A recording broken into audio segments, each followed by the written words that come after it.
প্রিয় পরম মম পরিচালক শ্রীযুক্ত লক্ষ্মীধর সাহু শপথ ভিত্তিক মহোদয় শ্ରୀ ଶ୍ରୀ ଠାକୁରଙ୍କ ପ୍ରତି ଅକୃତ୍ରିମ ଶ୍ରଦ୍ଧା ଭଲ ପାଇବା ରଖି ତାଙ୍କର ପ୍ରୀତି କର୍ମରେ ନିୟୋଜିତ ହୋଇଥିବା ପବିତ୍ର ପାଞ୍ଜାଧାରୀ ଶପଥ ରୀତିକ ଅଧରଜୀବ ଯାଜକ କର୍ମୀବୃନ୍ଦ ଶ୍ରଦ୍ଧେୟ ଗୁରୁଭ୍ରାତା ମଣ୍ଡଳୀ ଭକ୍ତିପୂତ ମାତୃମଣ୍ଡଳୀ ସୁଧୀ ସଜ୍ଜନ ବୃନ୍ଦ ସମସ୍ତଙ୍କ ନିକଟରେ ମୋର ବିନମ୍ର ହାର୍ଦ୍ଦିକ ପ୍ରୀତିପୂର୍ଣ୍ଣ ଜୟଗୁରୁ ରହୁଛି। ଅତ୍ୟନ୍ତ ମନୋଜ୍ଞ ଭାବଦୀପକ ପରିବେଶ ସୃଷ୍ଟି ହୋଇଛି।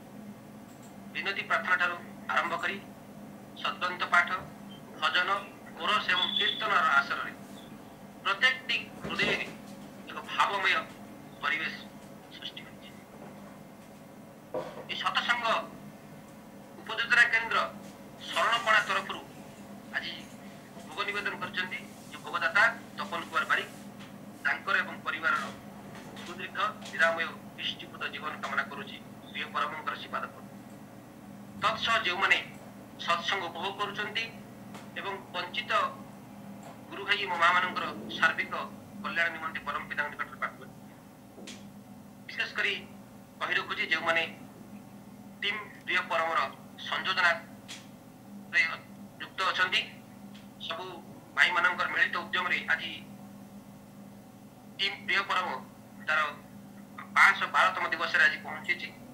ତେଣୁ ସେମାନଙ୍କର ପ୍ରଚେଷ୍ଟା ଆହୁରି ବଳବତ୍ତର ରହୁ ଏହା ହିଁ ପ୍ରିୟ ପରମଙ୍କର ପାଖରେ ମୁଁ ନିବେଦନ କରୁଛି।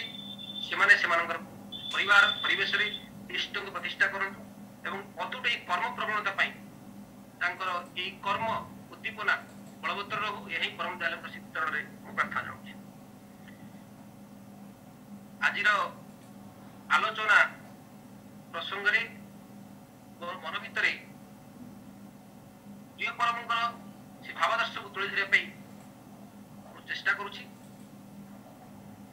ଆଜିର ପ୍ରସଙ୍ଗ ଆଲୋଚନାରେ ମୁଁ ରଖିବା ପାଇଁ ଚାହୁଁଛି ଶ୍ରୀ ଶ୍ରୀ ଠାକୁରଙ୍କ ଦର୍ଶନରେ ଶିକ୍ଷା। ତା ପୂର୍ବରୁ ଠାକୁରଙ୍କ ଭାବାଦର୍ଶ କଥା ଆପଣମାନେ ତୁଳି ଧରିବେ। ଯୁଗ ପୁରୁଷୋତ୍ତମଙ୍କର ଧରାବତରଣର ଆବଶ୍ୟକତା ପଡେ କେତେବେଳେ ନା ଯେତେବେଳେ ଧର୍ମର ଗ୍ଲାନି ହୁଏ। ଧର୍ମର ଗ୍ଲାନି ହୁଏ ଅର୍ଥାତ୍ ମଣିଷ ସମାଜରେ ବଞ୍ଚିବା ବଢିବାର କୌଶଳ ତାକୁ ଜାଣିବା ପରିବର୍ତ୍ତେ ମଣିଷ ବିଧ୍ୱସ୍ତି ଆଡକୁ ଅଗ୍ରସର ହୁଏ। ମିଥ୍ୟା କଦାଚାରର ଆଚରଣକୁ ନିଜ ଆପଣେଇ ନିଏ, ଭୁଲ କର୍ମ କରେ ଏବଂ ଯେତେବେଳେ ଏଇଭଳି ଭାବରେ ଧର୍ମର ଗ୍ଲାନି ହୁଏ ସେତେବେଳେ ଧରିତ୍ରୀ ମାକୁ ଉଦ୍ଧାର କରିବା ପାଇଁ ଅର୍ଥାତ୍ ତାରଣ କରିବା ପାଇଁ ଦୟାଲ ଦେଶରୁ ଆସିବାକୁ ପଡେ ଈଶ୍ୱରଙ୍କର ପ୍ରତିନିଧି ସ୍ୱରୂପ ରିପ୍ରେଜେଣ୍ଟେଟିଭ କଣ ଭାବରେ।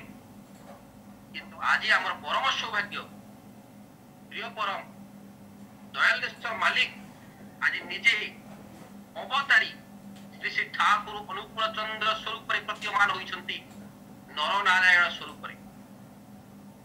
ପ୍ରତ୍ୟେକଙ୍କୁ ବଞ୍ଚିବା ବଢିବାର କୌଶଳ ଆଜି ଜଣାଇ ଦେଇଛନ୍ତି ସହଜ ସରଳ ଭାବରେ। ମନେ ପଡେ ପ୍ରଭୁ ଯେଶସଙ୍କ କଥା। ଯେଶସ କହୁଥିଲେ ଯେତେବେଳେ ମଣିଷ ମନ ମଧ୍ୟରେ ଏ ମନ୍ଦ କଥା ପ୍ରବେଶ କରେ, ଖରାପ ଭାବନା, ହତ୍ୟା, ବ୍ୟଭିଚାର, ଯୌନାଚାର, ଚୋରି, ମିଥ୍ୟା ସାକ୍ଷ୍ୟ, ନିନ୍ଦା ଏସବୁ ଗୁଡେ ଯେତେବେଳେ ମଣିଷ ମନ ଭିତରେ ସୃଷ୍ଟି ହୁଏ ମଣିଷ ଯେତେବେଳେ ଅପବିତ୍ର ହେଇଯାଏ ତେବେ ନିଜକୁ ପବିତ୍ର କରିବ କିପରି? ଉଦ୍ଧାର କରିବାକୁ ହେଲେ ସେଇ ପ୍ରିୟ ପରମଙ୍କର ବିଧାନ ଗୁଡିକୁ କଣ୍ଟାଏ କଣ୍ଟାଏ ପାଳନ କରିବାକୁ ହେବ। ପ୍ରତ୍ୟେକଙ୍କୁ ଇଷ୍ଟ ଗୁରୁ ଆଚାର୍ଯ୍ୟ ପୁରୁଷୋତ୍ତମଙ୍କୁ ମଥାରେ ବହନ କରିବାକୁ ପଡିବ ଏବଂ ତାଙ୍କର ପବିତ୍ର ସତନାମକୁ ମନନ କରି ଏ ବଞ୍ଚିବା ବଢିବାର କୌଶଳକୁ ଅବଲମ୍ବନ କରିବାକୁ ହେବ। ପରମ ପୂଜ୍ୟପାଦ ଶ୍ରୀ ଶ୍ରୀ ଆଚାର୍ଯ୍ୟ ଦେବଙ୍କର ସେଇ କେତୋଟି କଥା ମନକୁ ଆସୁଛି। ଦାଦା କହୁଥିଲେ ଯେ ବର୍ତ୍ତମାନର ଯେ ପୁରୁଷୋତ୍ତମ ତାଙ୍କୁ ଜୀବନର ଶ୍ରେୟ କରିବାକୁ ହବ। The present prophet is the fulfiller of the past prophet, the greatest fulfiller of all the past prophets. ସମାନ କଥା ଉଦୀୟମାନ ହଉଥିଲା ସେ ଶ୍ରୀରାମଚନ୍ଦ୍ରଙ୍କ ମଧ୍ୟରେ ଶ୍ରୀ श्रीकृष्ण को उपलब्धि करुले गाई उठे श्रीनाथे जानकी नाथे अवेद परमात्मनि तथापि मम सर्वस्व राम कमलोचन श्री रामचंद्र भीतर श्री श्रीकृष्ण को उपलब्धि करते तेणु से दादा कहते I have accepted Thakur as the guide of my life and calling to him and I have learned to understand the extent of the necessity of Christ in my life से ठाकुर को भीतर से जेसस को देखुतले से मोहम्मद को देखुतले बुद्ध को देखुतले एवं आउर गुड कथा मन को आसुची ए प्रसंग भितरे मोहम्मद सेदरा कहउचंती जो माने वर्तमान पुरुषोत्तम को अवज्ञा करंती अर्थात जो प्रदत्त अनुशासन पुरुषोत्तम कहते उषाय निशाय मंत्र साधन चलाई करे जब यथा समय इष्ट निदेश मुक्त कराई तो ये बाणी को समस्त बुझिचंती ताको ठीक भाव में परिपालन जे करिचंती आ जो माने करि नाहंती those who deny and reject our sign will belong to hell जो माने अनुशासन बादरे निजको अर्पित करिसंती से माने प्रिय परमंकर निदेश को निदेश निज भीतर अनुभव करंती आसुथिबा बाधा विघ्न रोग जेते सब महामारी आसुची से सेवा सेथरु निजको रक्षा करंती ये थिला प्रिय परमंक भावदर्श संपर्क कथा किंतु विषय रही शिक्षा मने पडुची सेही दिव शिक्षक कथा आज जेमती हमर सुंदर भाबरे भजन कीर्तन आसर जमीची सेदिन थाई मार्गशीर मास प्रत्युषर पाहांतिया बेल समय एवं सेही समय रे दुई चारटी पक्षी समस्त को सजाग करिया पई प्रभात रे जागरण संगीत गान करूछंती कुकुरटी आश्रम प्रांगण रे निश्चिंत रे सोई जाईची एवं भक्त गणक मध्य प्रिय परम श्री ठाकुर तांकर समस्त भक्त मानकर गहन रे उपस्थित रही तांकर से स्मित गंभीर अपूर्व दिव्य कांत रूप को दर्शन कराउचंती एवं आलोचना रखुचंती शिक्षा संबंध रे केतुरी कथा जहा प्रफुल्ल भाई एवं पंचानन भाई प्रश्न पचारितले प्रश्न उत्तर ठाकुर कोन उत्तर देइतले ए प्रसंग को उत्थापन करिया चेष्टा कर परम प्रेम श्री ठाकुर ए शिक्षा संबंध रे संज्ञा प्रदान करजंती तांकर इंग्लिश रो एक मेसेज रे the education is to know existence in consonant contrast to environment by doing and discerning a संज्ञा को वर्णना करिया चेष्टा कर शिक्षा होची ताहा जा हमको जे कोनोसी परिस्थिति भितरे आमे किभली भाबरे तार सूत्र को जानिबा अनुभव करिबा एवं जीवन रूपायन करिबा एबे शिक्षा अनुभूति द्वारा जा जणा जाय ताहा ही शिक्षा एवं ए शिक्षा एवं दर्शन गोटे कॉइन रो दीटा पार्श्व सदृश शिक्षा पाइबा को चाहो तेबे वैशिष्ट्य पई आप्रयमान जे पुरुषोत्तम जे तांकरी दर्शन भितरे निजको संश्लेषण विश्लेषण कर तारी माध्यम रे गवेषणात्मक चिंताधारा नै निजको जागृत रख एवं उपचय तत्परतार सहित गति कर तेबे आगु को बढ़ी चली आबुल ताबुल को एडै पारिबो जोटा कंसोनेंट कंट्रास्ट ठाकुर कहउचंदी ए आबुल ताबुल जीवन आसीबो ताको एडैबो तो हेले तुमको तांकर विधान को कंटाई पटे पालन करिबो प्रफुल्ल भाई प्रश्न करूचंदी जे आजिकली जो शिक्षा व्यवस्था जेटा आमे माने पाठ पढुचलु हमनकर छात्र जीवन रे ए बही गुडी को पढु पढु हम जति हमको माने हम ऊपर लदी देला भली लागे से सब कोन पढिया निहाती प्रयोजन किंतु भलो लागे ना ठाकुर विनती प्रार्थना करते ठाकुर ए बही पढिया किंतु भलो लागे ना तार सहज सरल उपायटा बतै दंतु किभली आजिकली रो पिला माने पढिबा पई खुशी हेबे आनंदित हेबे तार उपाय बतातु परम दयाल श्री ठाकुर तांकर श्रीमुख रे तोड़ी धरितले केतो गोडी कथा से ठाकुर कहउचंदी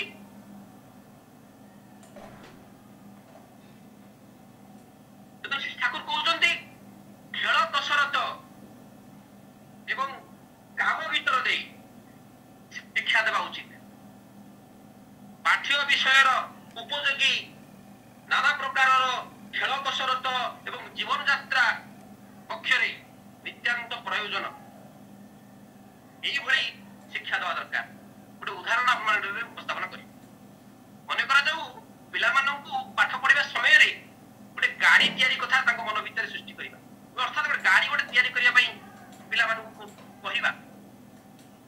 ପିଲାମାନଙ୍କୁ ଗାଡି ତିଆରି କରିବା ପାଇଁ କହିଲେ ଗାଡିକୁ ଚଳେଇବାକୁ ପଡିବ। ପିଲାମାନଙ୍କୁ କେବେ ହୁଇସିଲ ଦିଅ, ନୀଳ ପତାକା ଦେଖାଅ ଏବଂ ଗାଡି ଚଳାଅ। ଏହି ପ୍ରକାରର ଖେଳ ଭିତରେ ଦେଇ ପିଲାମାନଙ୍କର ଅଜ୍ଞାତ ମାନେ ତାଙ୍କ ଭିତରେ ଆପଣ ଜାଣିନଥିବେ ଅଜ୍ଞାତ ସାରରେ ତାଙ୍କ ଭିତରେ ଏକ ଜ୍ଞାନ ସୃଷ୍ଟି ହୋଇଥିବ।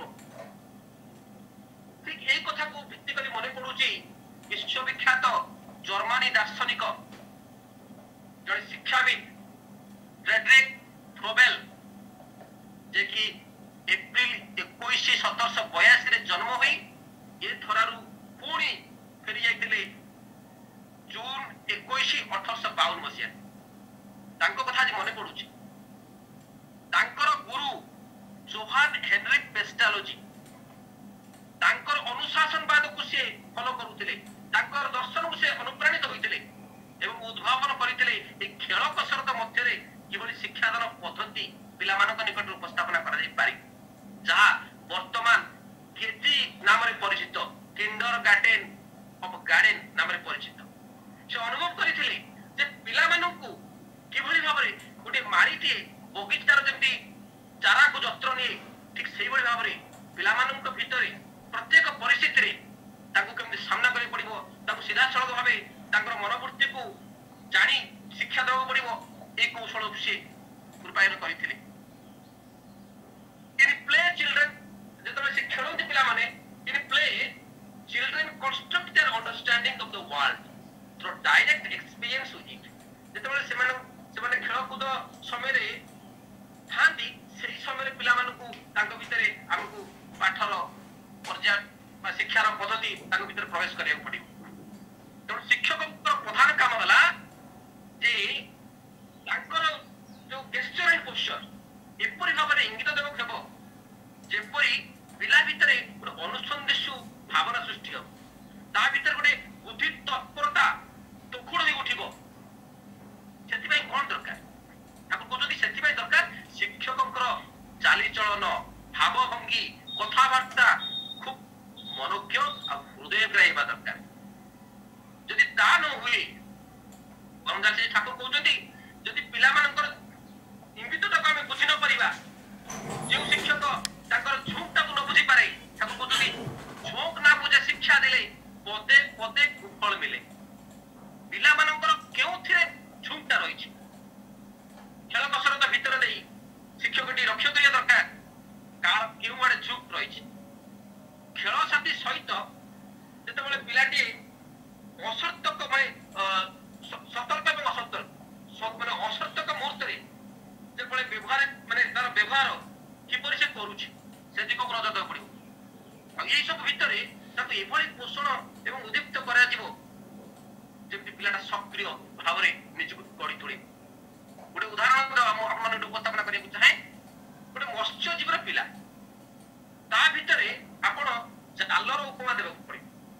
ସେ ଠାକୁର କେତେ ସୁନ୍ଦର ଭାବରେ ଉଦାହରଣଟି ପ୍ରଦାନ କରୁଛନ୍ତି ଯେ ମତ୍ସ୍ୟଜୀବୀର ପିଲା ଭିତରେ ଆପଣ ମାନେ କଣ ସୃଷ୍ଟି କରିବେ। ପ୍ରତି ପିଲାକୁ ଆପଣ ତନ୍ନ କରି ଜାଣିବେ, କାରଣ କ୍ଲାସରେ ଅନେକ ପିଲା ଅଛନ୍ତି, ସେମାନଙ୍କର ବଂଶାନୁକ୍ରମିକ ଏବଂ ତାଙ୍କର ବିଭିନ୍ନ ପରିବେଶ ଅଛି। ତାର ଉପାୟକୁ ଆପଣ ଖୋଜିବାକୁ ହେବ ଏବଂ ସମସ୍ତଙ୍କର ମନ ଏବଂ ମସ୍ତିଷ୍କକୁ ଜଣେ ଶିକ୍ଷକ ବୁଝିବା ଦରକାର। କେମିତି?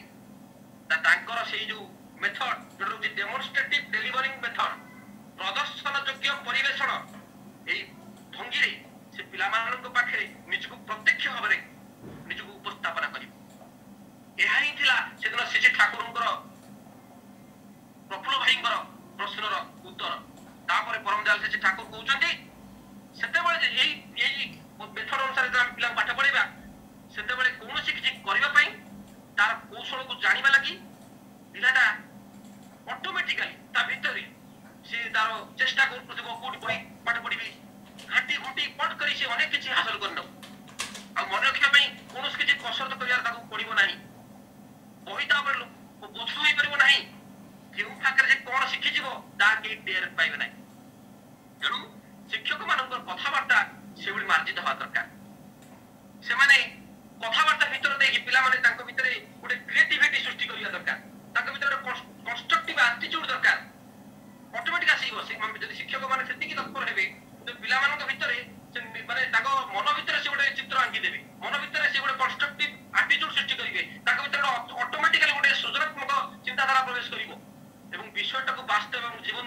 ଶିକ୍ଷା ପଦ୍ଧତି ସେ ଠାକୁ ଉପସ୍ଥାପନା କରୁଛନ୍ତି ପ୍ରଫୁଲ୍ଲ ଭାଇଙ୍କର ଉତ୍ତରରେ।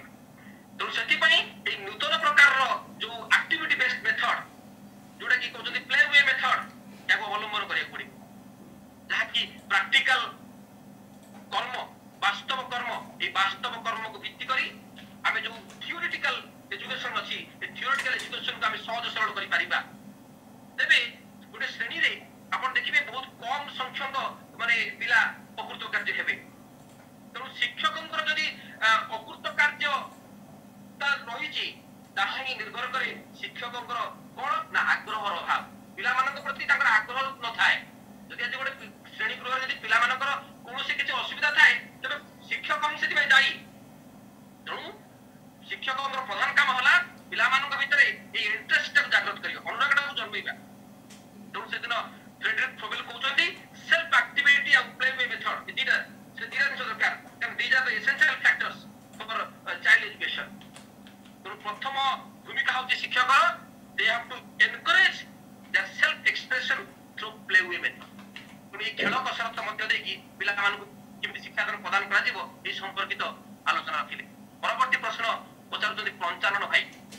ପଞ୍ଚାନନ ଦାଦା କହୁଛନ୍ତି ଠାକୁର ଏବେ ପିଲାମାନଙ୍କ ଭିତରେ ଏ ଯୋଉ ବୋଧ ଶକ୍ତିଟା କେମିତି ମାନେ ଜାଗ୍ରତ ହବ, ତାଙ୍କର ଯୋଉ ମେରିଟ ସମ୍ପର୍କିତ ମାନେ ପ୍ରଶ୍ନ ତାଙ୍କ ଭିତରେ ଉତ୍ଥାପନ ସେ କରିଛନ୍ତି, ସେ ପିଲାମାନଙ୍କ ପାଇଁ ବୋଧଟା କେମିତି ଜାଗ୍ରତ ହବ।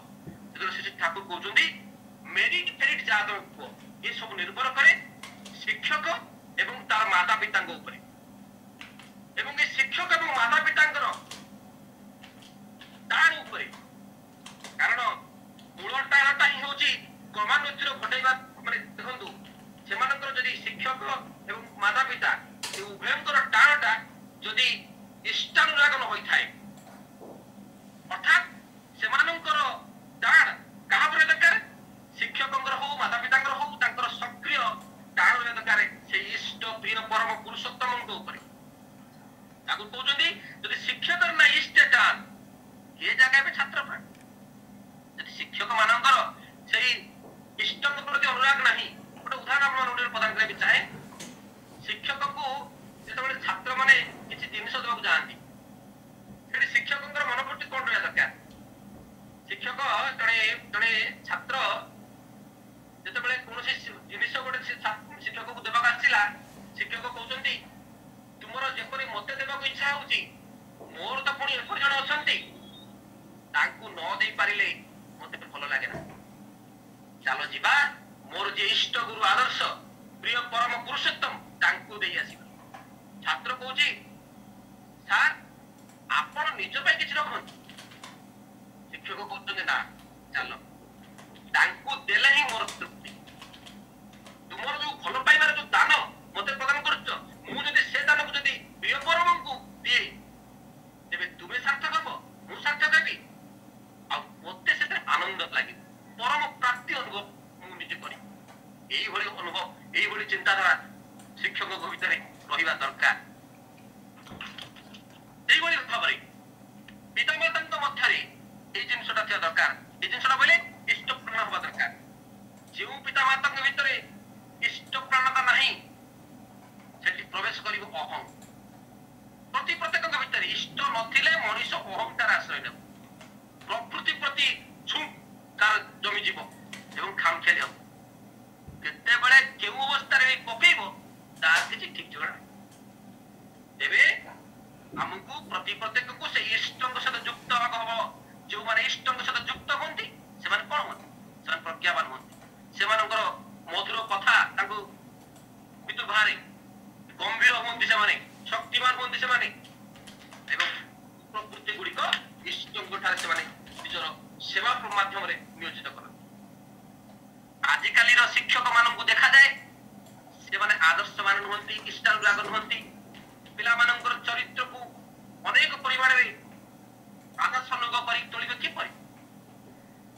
ତେଣୁ ଯଦି ଆମେ ନିଜେ ଆଦର୍ଶ ଅନୁସରଣ ଭିତରେ ଦେଇ ଗତି କରିବା ତେବେ ଅର୍ଥାତ୍ ନିଜକୁ ଶ୍ରେୟଙ୍କ ସହିତ ନିଜକୁ ସାମିଲ କରିବା, ଶ୍ରେୟଙ୍କୁ ଦେବାର ଯୋଉ ସ୍ୱଚ୍ଛ ଆକୁତି ଗଜେଇ ତୋଳିବା, ଏହି ଶ୍ରଦ୍ଧାକୁ ପୁଷ୍ଟ କରି ତୋଳିବାର ଗୋଟିଏ ବାସ୍ତବ ପନ୍ଥା ହଉଛି ଇଷ୍ଟବୃତ୍ତି। ଇଷ୍ଟବୃତ୍ତକୁ ଆବେଗ କରି କରିବା। ସେଥିରେ ଉଭୟ ଛାତ୍ର ଏବଂ ଶିକ୍ଷକଙ୍କର ସାର୍ଥକ ହୁଏ ଏବଂ ଶିକ୍ଷକ ମଧ୍ୟ ପରମ ତୃପ୍ତି ଲାଭ କରେ। ତେଣୁ ଏହି ସମ୍ପର୍କରେ ଯେତେବେଳେ ପଞ୍ଚାନନ ଭାଇ ପ୍ରଶ୍ନ ପଚାରିଲେ ବୋଧ ସମ୍ପର୍କର ପ୍ରଶ୍ନ, ସୁନ୍ଦର ଭାବରେ ପରମଜାଲ ଶ୍ରୀ ଠାକୁର ଏହାର ଉତ୍ତର ପ୍ରଦାନ କଲେ। ତେବେ ମନ ଭିତରେ ଏକ ପ୍ରଶ୍ନ ଆସୁଛି ଯେ ଆମେମାନେ ଆମର ଅଭିଜ୍ଞତାକୁ ନେଇ ଗତି କରୁ, ପ୍ରତ୍ୟେକଟି ଅଭିଜ୍ଞତାକୁ ସାର୍ଥକ କରି ତୋଳିବା ଏବଂ ଛାତ୍ର ଭିତରେ ସକ୍ରିୟ ସଂଗତି ଯୋଉଟା ସକ୍ରିୟ ସଂଗତି ଆଣିବା ପ୍ରତ୍ୟେକ ଶିକ୍ଷକଙ୍କର ଏକ ମୂଳ କାମ। ଆମେ ଯୋଉ ଜୀବନ ଯାତ୍ରା ନିଜକୁ ଅତିବାହିତ କରୁଛେ, ପିଲାମାନଙ୍କୁ ପାଠ ପଢଉଛେ, ସେମାନଙ୍କୁ କିଛି ଆକ୍ଟିଭିଟି, କିଛି ଗ୍ରୁପ ଡିସ୍କସନ ମାଧ୍ୟମରେ ପିଲାମାନଙ୍କୁ ଶିକ୍ଷାଦାନ ପ୍ରଦାନ କରିବା, ଏହା ହେଉଛି ପରମଜାଲଙ୍କର ଶ୍ରୀମୁଖ ନିଃସୃତ କଥା। ପୁଣି ପ୍ରିୟ ପରମ କହୁଛନ୍ତି ପିଲାମାନଙ୍କୁ ଏଭଳି ଶିକ୍ଷାଦାନ ଦିଅ ଯାହା ପାଠ୍ୟକ୍ରମ ମଧ୍ୟରେ ନିଜର କର୍ମର ବାସ୍ତବତାକୁ ତୋଳି ଧରୁ। ଅର୍ଥାତ୍ ପାଠ୍ୟକ୍ରମ ମଧ୍ୟ ସେଭଳି ହେବା ଦରକାର ଯାହା କର୍ମ ଭିତରେ ନେଇ ଗଢି ତୋଳିବାକୁ ପଡିବ। ଏହି ସବୁ ଉଦ୍ଦେଶ୍ୟ ଯଦି ପୂରଣ ହୁଏ, ତେବେ ନୂତନ ଧରଣର ଶିକ୍ଷା ପଦ୍ଧତି ଆରମ୍ଭ ହବ, ନୂତନ ଧରଣର ବହି ଲେଖିବା ଆରମ୍ଭ ହବ ଏବଂ ପିଲାପିଲିଙ୍କ ମଧ୍ୟରେ ଏକ ନୂତନତା ଜାଗ୍ରତ ହବ। ପିଲା ଛୁଆ କୌଣସି ସମୟରେ ପଢାଶୁଣା ପାଇଁ ଇଚ୍ଛୁକ ଥାଆନ୍ତୁ ବା ନଥାନ୍ତୁ, ସେମାନଙ୍କ ଭିତରେ এই ପ୍ରାକ୍ଟିକାଲ ଆକ୍ଟିଭିଟି ଯଦି ଶିକ୍ଷକ ପ୍ରଦାନ କରନ୍ତି, ତେବେ ସେମାନଙ୍କର ଯୋଉ ମନୋବୃତ୍ତିଟା ଅଟୋମେଟିକାଲି ଆପଣ ଅଜ୍ଞାତ ସାରରେ ପିଲାମାନଙ୍କ ଭିତରେ ପ୍ରବେଶ କରିଯିବ। ଶ୍ରୀ ଠାକୁର କହୁଛନ୍ତି ତେଣୁ ସବୁବେଳେ ଆମେ ବାସ୍ତବତାକୁ ଅନୁଭବ କରିବା ଦରକାର। ତେବେ ଏଇ ଥିଲା ପଞ୍ଚାନନ ଭାଇଙ୍କର ପ୍ରଶ୍ନର ଉତ୍ତରରେ। ତେବେ ଆଜିକାଲିର ଶିକ୍ଷାର ସମସ୍ୟା କୋଉଠି ରହିଛି ତାହା ଜାଣିବା। ଶିକ୍ଷକ ମାନଙ୍କ ଭିତରେ କେତେ ଗୁଡିଏ ଦୋଷ ତ୍ରୁଟି ରହିଥିବାର ଜଣେ ଶିକ୍ଷକ ଭାବରେ ମୁଁ ଅନୁଭବ କରିଛି।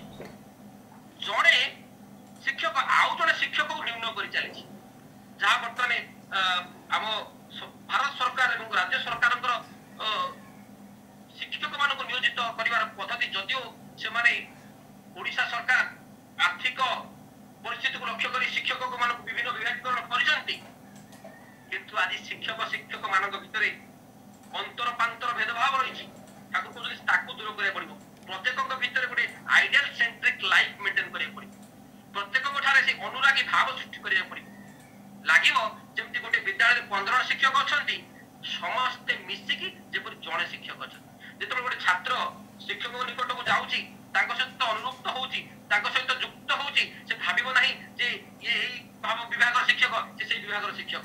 ସବୁ ଶିକ୍ଷକଙ୍କ ପ୍ରତି ତାର ଅନୁରକ୍ତ ଭାବ ଆସିବ। ତେଣୁ ଏଠି ଶିକ୍ଷକ ମାନଙ୍କୁ ମନେ ରଖିବାକୁ ପଡିବ ଯେ ପ୍ରିୟ ପରମଙ୍କୁ ପରିପୂରଣ କରିବାର ଅଦମ୍ୟ ଆକୁତି ନିଜ ଭିତରେ ଜାଗ୍ରତ କରିବାକୁ ପଡିବ ଏବଂ ତାଙ୍କୁ ଯୋଉ ଦାୟିତ୍ୱ ଦିଆଯାଇଛି ମଣିଷ ଗଠନ, ଜାତି ଗଠନ, ତାକୁ ତାଙ୍କ ଜୀବନର ମୂଳ ପ୍ରାଣକେନ୍ଦ୍ର ସ୍ୱରୂପ କରିବାକୁ ପଡିବ ଏବଂ ଆହୁରି ସ୍ମରଣ ରଖିବାକୁ ପଡିବ। ସେ ଠାକୁର କହୁଛନ୍ତି ତାଙ୍କୁ ଆହୁରି ସ୍ମରଣ ରଖିବାକୁ ପଡିବ ଯେ ତାଙ୍କର ପାଠ ପଢିବାର ଶୈଳୀଟା କିଭଳି ହବ, ତାଙ୍କର ଅଧ୍ୟୟନ।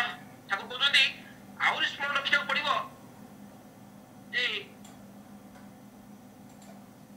ଅଧ୍ୟୟନ ହେବ କର୍ମ ମୁଖର, କିନ୍ତୁ ଅଧ୍ୟୟନ ମୁଖର କର୍ମ ନୁହେଁ। ଆମେ ବହି ପଢି ବହି ହୋଇଯିବାନି, ବହିର ସାର ମର୍ମକୁ ପିଲାମାନଙ୍କ ନିକଟରେ ଉପସ୍ଥାପନ, ପିଲାମାନଙ୍କ ନିକଟରେ ଏଭଳି ଉପସ୍ଥାପନା କରିବା, ପିଲାମାନଙ୍କ ଭିତରେ ଗୋଟେ ତାଙ୍କ ଭିତରେ କଣ ଅନୁସନ୍ଧେଷ ଭାବ ସୃଷ୍ଟି କରିବ, ପିଲାମାନଙ୍କ ଭିତରେ ଗୋଟେ ଗବେଷଣା ମୁଖର ଶିକ୍ଷା କାର୍ଯ୍ୟକ୍ରମ ଆରମ୍ଭ କରିବା ଏବଂ ସେମାନଙ୍କ ଭିତରେ ଏକ ସକ୍ରିୟ ମନୋବୃତ୍ତି ଆଣିବା, ଯାହା ପିଲାମାନଙ୍କର ଯୋଉ ବିରକ୍ତିର ଲକ୍ଷଣ ଦେଖାଯାଉଥିବ ତାକୁ ଦୂରୀଭୂତ କରିବା, ତାକୁ ଭାଙ୍ଗିଦେବା। ଏହା ହିଁ ଗୋଟେ ଶିକ୍ଷକଙ୍କର ମୂଳ ଦାୟିତ୍ୱ। ତେବେ ଗୋଟେ ଛାତ୍ରର ଶିକ୍ଷକଙ୍କ ଠାରୁ ଶିଖିବାର ଆକୁତିଟା ବଢିବ। ଆହୁରି ଗୋଟେ କଥା ଦୋଷ ତ୍ରୁଟି ଦେଖିବାକୁ ମିଳେ, ସବୁଠାରୁ ବେଶୀ କ୍ଷତିକାରକ ହୁଏ ସେତିକି ବେଳେ ଯେତେବେଳେ ଜଣେ ଶିକ୍ଷକ ନିଜେ କିଛି କରେ ନା, ତାକୁ ନା କରେ ଯେ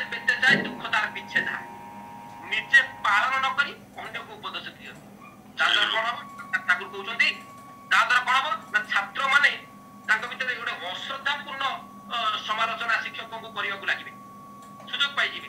ତେଣୁ ନିଜର ଆଚରଣ ଭିତର ଦେଇ ତାକୁ ସହଜକର ଏବଂ ବୋଧଗମ୍ୟ କରିବାକୁ ପଡ଼ିବ। ଜୟ ଗୁରୁ। ଜୟ ଗୁରୁ। ଗୋଟିଏ ମିନିଟ୍ ଚାଲୁଛି। ତେଣୁ ଶିକ୍ଷକଙ୍କର ଏଇସବୁ ଦାୟିତ୍ୱକୁ ମଥାରେ ବହନ କରିବା ପାଇଁ ପଡ଼ିବ। ସେଦିନ ପରମଜାଲ ଶ୍ରୀ ଠାକୁର କହୁଛନ୍ତି ଦାୟିତ୍ୱ ଭରା ଯା কিছু তা সবার শ্রেষ্ঠ শিক্ষকতা ইষ্ট নিষ্ঠা স্বভাব ছাড়া অধ্যাপনা বর্গ। ସବୁଠାରୁ ଶ୍ରେଷ୍ଠ ପଦବୀଟା ହଉଛି ଶିକ୍ଷକତା। ଯଦି ଜଣେ ଶିକ୍ଷକ ଇଷ୍ଟନିଷ୍ଠ ନ ହୁଏ ତାହେଲେ ତାର ଅଧ୍ୟାପନଟା ବର୍ବରତା ଅର୍ଥାତ୍ ଅସୁସ୍ଥତା ଆଡକୁ ଗତି କରିବ। ଶ୍ରୀ ଠାକୁରଙ୍କର ସେଦିନର ଗୋଟିଏ ମାର୍ମିକ କଥାକୁ ଉପସ୍ଥାପନ କରି ମୋର ଏହି ବକ୍ତବ୍ୟ ସାଙ୍ଗ କରିବି।